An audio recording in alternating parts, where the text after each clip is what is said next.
Baik, di sini saya akan melakukan pemeriksaan RJP, di mana yang pertama saya akan memastikan di mana korban sudah di tempat yang aman. Lalu saya akan mengecek kesadaran korban dengan menggoyang-goyangkan atau memanggil korban, Pak.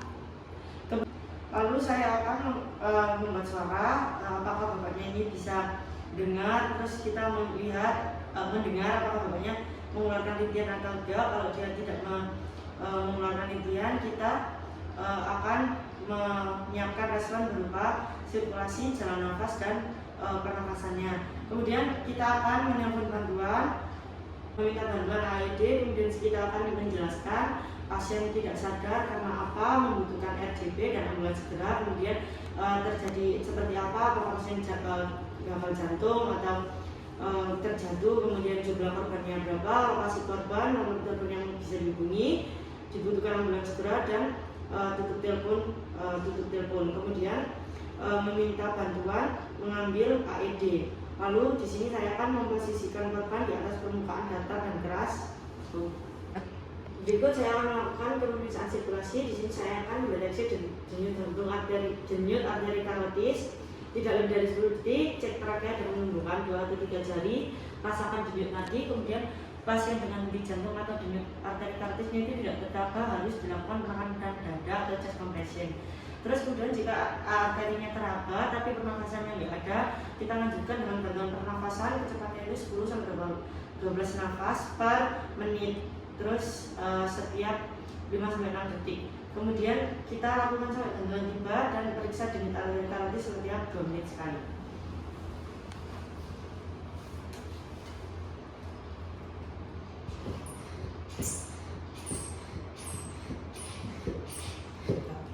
Baik, yang selanjutnya saya akan melakukan pemeriksaan chest compression, yaitu dimana saya akan menerapkan tumit tangan saya ke bagian tengah dada di antara garis susu.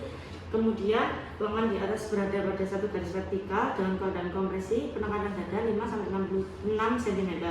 Kemudian berikan 30 penekanan dengan kecepatan minimal 100 kali per menit. Kompresi dilakukan dengan kuat dan cepat. Biarkan recoil lengkap setelah masing-masing kompresi.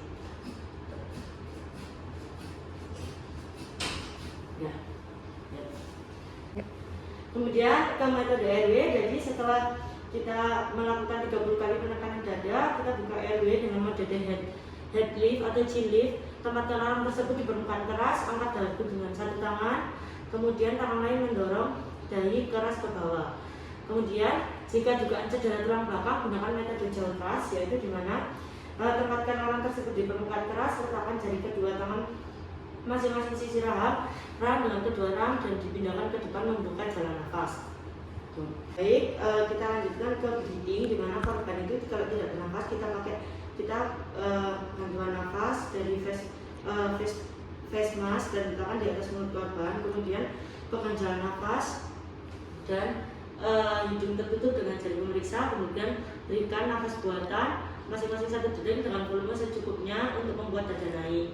Kemudian setelah bantu nafas, kita lakukan siklus RJP selama 2 menit. Setelah 5 siklus RJP, lakukan pengkajian nadi. Lalu kalau masih belum ditemukan, kita lanjutkan RJP berikutnya. Terus begitu terus-terusan sampai AED sudah tiba. Kemudian kalau AED sudah tiba, kita akan menyalakan AED sesuai dengan instruksi yang diberikan. Lalu saya akan membuka pakaian pasien dan keringkan bagian dada yang kalau bagian dada pasien basah. Baik, setelah saya membuka AED dan saya akan memasang AED tetap tepat pada bagian dada kiri bagian bawah dan dada kanan bagian clavicular.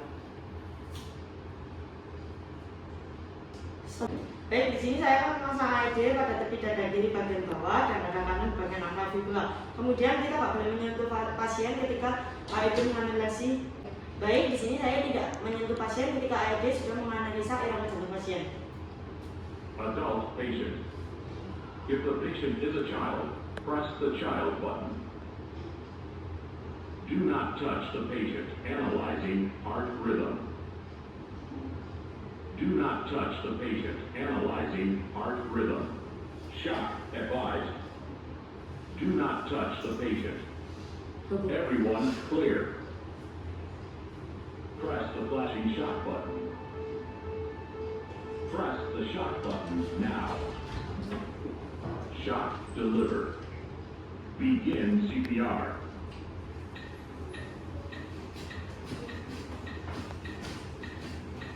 Ten.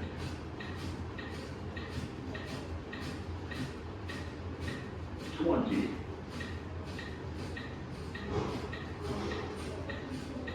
30. Give 2 breath.